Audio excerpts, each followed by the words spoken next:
महाराजा रणजीत सिंह के हम लोग अभियान पढ़ रहे थे, जिसमें महाराजा रणजीत सिंह के हम लोग ने मालव अभियान पढ़ लिया था, अफवाहों पर विजय पढ़ ली थी।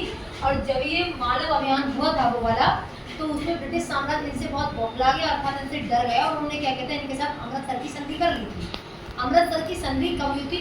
1809 में हुई थी। कब हुई थी बेटा? 1809 ईस्वी में। 1809 में जब अमृतसर की संधि हुई, तो इस संधि के तहत ये कहा गया था कि आप अपना साम्राज्य संधि के पूर्व में नहीं करेंगे। ये बोली गई थी ना बात। इन्होंने कहा था, ब्रिटिश साम्राज्य ने महाराजा रणजीत सिंह से कहा था कि आप अपने साम्राज्य विस्तार की नीति को सतलज नदी के पूर्व की इधर ओर नहीं लाएंगे। और महाराजा रणजीत सिंह भी क्या होगा इस चीज के लिए मान गए थे। लेकिन उन्होंने पश्चिम की ओर अभियान शुरू कर दिया। किसने? रणजीत सिंह। महाराजा रणजीत सिंह। पूरब को तो मना कर दिया ना। हाँ, पूरब को मना कर दिया। किसने? ब्रिटिश शासन ने। और किस संधि के तहत? अमृतसर की संधि। अमृतसर की संधि। अमृतसर की जो संधि हुई थी, इसे बोलते हैं ट्रीटी ऑफ अमृतसर। 1809 में हुई थी। 1809 की अमृतसर ट्रीटी के अनुसार इन्होंने कहा गया था कि आप पूर्व की ओर नहीं आएंगे, अर्थात अपने साम्राज्य को नहीं बढ़ाएंगे। लेकिन उन्हें पश्चिम की तरफ शुरू कर दिया। किधर कर दिया बेटा? पश्चिम की तरफ शुरू कर दिया। पश्चिम की ओर जाना इन्होंने शुरू कर दिया। जैसे उन्होंने पश्चिम की ओर जाना शुरू किया, तो 1802 में और एक अभियान 1807 में किया। 1802 में किया, 1807 में किया, लेकिन ये इनके कैसे रहे? अभियान असफल रहे। कैसे रहे? असफल रहे। असफल रहे, अर्थात ना इनका 1802 का अभियान ना 1802 में मुल्तान को जीत पाए, और ना ही 1807 वाले में भी मुल्तान को जीत पाए, अर्थात दोनों की दोनों सालों में युद्ध को ये हार गए और वहां से वापस आ गए। उसके बाद उन्होंने क्या किया? 1810 में एक अभियान किया। इनके यहाँ पर रणजीत सिंह के एक दीवान थे जिसका नाम था मोहकम चंद। मोहकम चंद इनके यहाँ पर दीवान थे। किसके यहाँ पर? रणजीत सिंह। महाराजा रणजीत सिंह ने मोहकम चंद दीवान को भेजा 1810 में कि आप जाइए और मुल्तान पर क्या करो? विजय हासिल करो। और ये इसी उद्देश्य से गए, लेकिन मोहकम चंद ने क्या किया? जो मुल्तान का किला था, क्या था बेटा? मुल्तान का किला। मुल्तान का किला नहीं जीत पाए। मुल्तान का किला नहीं जीत पाए, लेकिन शहर जीत लिया। क्या जीत लिया? शहर जीत लिया। शहर इन्होंने जीत लिया, लेकिन ना वो किला जीत पाए और ना ही वो दुर्ग जीत पाए। कौन नहीं जीत पाए? रणजीत सिंह। रणजीत सिंह के दीवान मोहकम चंद जो थे, जब युद्ध लड़ने के लिए गए, क्योंकि रणजीत सिंह खुद नहीं गए थे, उन्होंने अपने दीवान को भेजा था। 1810 ईस्वी में मोहकम चंद को भेजा, और वो महाराजा रणजीत सिंह के दीवान थे, और उन्होंने मुल्तान का किला अर्थात दुर्ग को नहीं जीत पाए, और वो किसको जीत गए? वो शहर को जीत लिया। अच्छा, ठीक है। अब इसके बाद उन्होंने पुनः फिर से गए। कौन गए? रणजीत सिंह या मोहन? रणजीत सिंह फिर से गए। रणजीत सिंह दोबारा फिर से गए। अच्छा। और इन्होंने फिर से 1816 से 1817 में इन्होंने फिर जीतने की कोशिश करी, लेकिन रणजीत सिंह फिर मुल्तान को नहीं जीत पाए, और दोबारा फिर से हार करके फिर से वापस आ गए। कैसे आ गए बेटा? वापस आ गए हार करके। हार गए या पराजित हो गए। अब इन्होंने कहा कि इस तरीके से तो हम मुल्तान को जीत ही नहीं सकते। तब इन्होंने एक सेना का संगठन बनाया, जिसमें मोहकम चंद को नहीं भेजा। इन्होंने इस बार खड़क सिंह को और मिस्र दीवान चंद को भेजा। इस दोनों सेना का सेनापतित्व कर रहे थे। क्या कर रहे थे? सेनापति, इसे बोलते हैं सेनापतित्व कर रहे थे। कहने का मतलब पूरी सेना का जो टारगेट था वो किसके हाथ में था? वो था खड़क सिंह और मिस्र दीवान चंद। और दोनों ने क्या किया? बहुत बहादुरी से युद्ध लड़ा, और युद्ध लड़ने के बाद 1818 में ये मुल्तान को जीत लिया। क्या हो गया बेटा? 1818 ईस्वी में मुल्तान को जीत लिया खड़क सिंह द्वारा। जीत लिया, और ये जीतने के बाद इसमें किसका राज हो गया? रणजीत सिंह का। जीतने का काम किसने किया? खड़क सिंह और मिस्र दीवान चंद ने, लेकिन भेजा किसने था? रणजीत सिंह ने। इसीलिए 1818 में इन्होंने मुल्तान को भी अपने अंडर में कर लिया। कहने का मतलब वहाँ पर महाराजा रणजीत सिंह का आधिपत्य हो गया। इसके बाद देखते हैं हम लोग। देखो, महाराजा रणजीत सिंह के कश्मीर, अटक और डेरा जाट को किस प्रकार से जीता, उसको तुम्हारे में थोड़ा सा जान लीजिए। जब कश्मीर पर अता मोहम्मद खान खौल का शासन था। किसका शासन था बेटा? अता मोहम्मद खान खैल का शासन था। किसका था? खैल का शासन था। तो इन्होंने क्या किया? रणजीत सिंह ने अपने सेनापति दीवान मोहकम चंद को भेजा। किसको भेजा? मोहकम चंद को भेजा कि आप जाइए कश्मीर पे क्या करके आइए? विजय हासिल करके जाइए। लेकिन हुआ क्या? इन्हें बहुत कोशिश करी, लेकिन ये नहीं जीत पाए। क्यों? क्योंकि उससे पहले ही काबुल का जो शाह मोहम्मद थे, उनके मंत्री थे फतेह खान। कौन थे? फतेह खान। फतेह खां उससे पहले ही मोहकम चंद से जाने से पहले ही पूरे के पूरे कश्मीर पर कब्जा करके बैठे थे।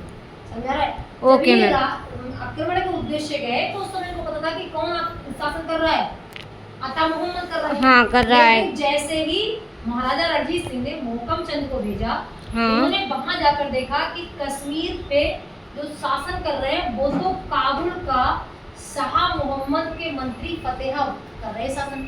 ओके। जब वो वहां पहुंचे उन्होंने कहा कि चलो कोई ना, अब वहीं से इन लोगों ने एक इनमें हुई थी फतेहा की एक संधि हुई थी जिसमें अगर कोई राज अगर जीतेंगे तो पुलंदर को 2/3 अफगान देंगे और 1/3 सिख देंगे। जीते हुए अच्छा। राज्य को फतेहा से पुलंदर की इनकी सबकी संधि हुई थी कि हम क्या करेंगे, हम लोग 2/3 तो अफगानों को दे देंगे और हाँ। 1/3 सिखों को दे देंगे। लेकिन इस बात पर फतेहा क्या हुए, निराश। एग्री नहीं हुए, मतलब अपनी बात से मुकर गए। मुकर गए। समझ आ रहा है? जब ओके। ये बात मुकरे 1/3 देने की बात किसको हुई थी, सिखों को हुई थी। ये बात सिखों को बिल्कुल अच्छी नहीं लगी। क्यों? क्योंकि पहले क्या हो गए, अपनी बात से मुकर गए। और जब ये 1/3 बात देने की बात थी तो बिल्कुल ये फतेहा जब मुकर गए तो उन्होंने क्या किया, किसने, रणजीत सिंह ने इसको दे करके, किसको, इस फतेह खां को। जब ये अपनी संधि पर खरे नहीं उतरे, अर्थात कहने का मतलब इन्होंने अपनी बात को नहीं माना, तो इन्होंने क्या किया, इस फतेह खां से कोहिनूर हीरा छीन लिया। क्या छीन लिया? कोहिनूर हीरा छीन लिया। कोहिनूरा जो किसके पास है, रणजीत सिंह। रणजीत सिंह ने तो छीना था, किससे, फतेह खां से जीत आज कहाँ पर है, आज है ब्रिटेन में। ब्रिटेन में। छीना अच्छा, है। अब कोहिनूर हमारे भारत में कोहिनूर हीरा नहीं है। तो कोहिनूर हीरा किसने छीन लिया, महाराजा रणजीत सिंह ने किससे छीना था, फतेह खां से। समझ रहा है? क्यों छीना था? क्योंकि इन्होंने कहा था कि कश्मीर पर जब हम विजय हासिल कर लेंगे तो 1/3 हिस्सा किसको देंगे, सिखों को देंगे। लेकिन उन्होंने अपनी बात पर अड़िग नहीं रहे, अपनी बात को नहीं माना और उन्होंने क्या किया, उससे फिर गुस्से में आकर सिखों ने उससे कोई हीरा छीन लिया। अब क्या हुआ, अब बात रह गई किसकी, एक रह गई अफगानों की और एक किसकी बची, बाकी की बाकी अफगानों से जीतना था। तो रणजीत सिंह ने और अफगानों से दोनों का युद्ध हुआ 1813 में। कब हुआ बेटा, 1813 में महाराज से। 1813 में अफगानों और महाराजा रणजीत सिंह का युद्ध हुआ। अच्छा। और युद्ध होने के बाद महाराजा रणजीत सिंह ने अफगानों को क्या कर दिया, पराजित कर दिया, अर्थात उसको हरा दिया। जब हरा दिया तो अफगान कहां से चले गए, अब क्या बचा, अब कश्मीर में पूरा का पूरा किसके अंडर में आ गया, रणजीत सिंह के। अब रणजीत सिंह के अंडर में आ गया। अब बचा क्या, अंगारा अटक और अटक। अंगारा और अटक पर इन्होंने अपने सेनापति भेजे। रणजीत एक का सिंह ने? नाम था खड़क सिंह खड़क सिंह और एक का नाम था मिसर। मिसर। और दोनों को भेज करके इन्होंने कहा कि जाकर क्या करो, अंगारा और अटक को भी जीत लो। और वही हुआ, दोनों के दोनों ने, रणजीत सिंह के सेनापतियों ने अंगारा और अटक को भी क्या कर लिया, जीत अपने लिया। कब्जे में लिया, अर्थात उसको भी जीत लिया।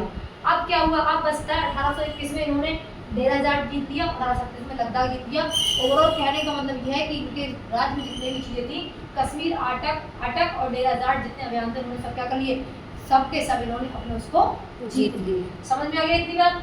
ओके। हम लोग महाराजा रणजीत सिंह की पेशावर अभियान, ये पेशावर अभियान होते ही महाराजा रणजीत सिंह क्या करेंगे, पूरे के पूरे पंजाब को अपने एक सूत्र में बांधेंगे, अर्थात पूरे पंजाब का किसका कब्जा हो जाएगा, रणजीत सिंह का। रणजीत सिंह का हो जाएगा। देखो बात है 1823 की। 1823 चल रहा था तो नौसी हरा का युद्ध हुआ, लेकिन नौसी हरा का युद्ध हुआ उससे पहले किसका, ये युद्ध दोनों हुए थे, उसके बेटा अफगानों के साथ हुए थे। अफगानों के साथ हुए थे। अफगानों के साथ हुए थे। और इस युद्ध में, दोनों युद्धों में महाराजा रणजीत सिंह जीते। कौन जीते, महाराजा रणजीत सिंह। महाराजा रणजीत सिंह जीत गए। पहले हुआ जहांगीरा का युद्ध, उसमें महाराजा रणजीत सिंह बेचारे क्या हो गए, मतलब जीत गए। और दूसरा युद्ध हुआ नौसी हरा का, उस वाले युद्ध में भी वो क्या हो गए, वो जीत गए। जब इस प्रकार से दोनों के दोनों युद्धों को जीत गए तो उत्तर पश्चिम भारत पर पूरा अधिकार किसका हो गया, सिख का हो गया। अर्थात उत्तर पश्चिम भारत पर पूरा का पूरा सिख साम्राज्य बन गया। इसी बात का फायदा किसने उठाया, देखो इसमें अफगानिस्तान में, मैंने तुम्हें बताया था कि अफगानिस्तान में विद्रोह फैला था। हाँ, वो वापस चला गया था। हाँ, जब अफगानिस्तान में विद्रोह फैला अर्थात उसमें अराजकता फैल गई। क्या फैल गई, मतलब कि अराजकता फैल गई। और इतनी भयंकर अराजकता फैली कि वहां पर लोगों को विद्रोह को रोकना मुश्किल हो गया।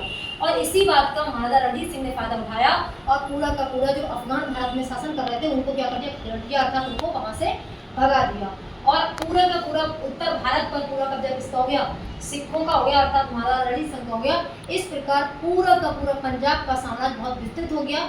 उन्होंने महाराजा रणजीत सिंह ने देखो मुल्तान, कश्मीर, अटक, पेशावर और इधर तुम पहुंच जाओ मालव, उधर और उधर पहुंच जाओ जैसे अफगान। अमृतसर, अफगान, इस सब क्या कर लिया, पूरा का पूरा अपने कब्जे में कर लिया था, अर्थात सबको हरा दिया।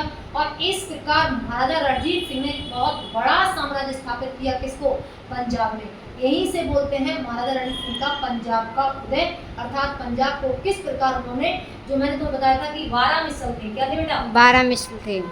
12 मिसलों को एक करके और आसपास के भी अधिकार, आसपास के क्षेत्रों को भी पूरा का पूरा किसने जीता, महाराजा रणजीत सिंह ने जीता। महाराजा रणजीत सिंह पूरे पंजाब को एकता के सूत्र में बांधने वाले एक पहले सिख थे जिन्होंने पूरे पंजाब को एक साथ सूत्र में बांध दिया। ठीक है।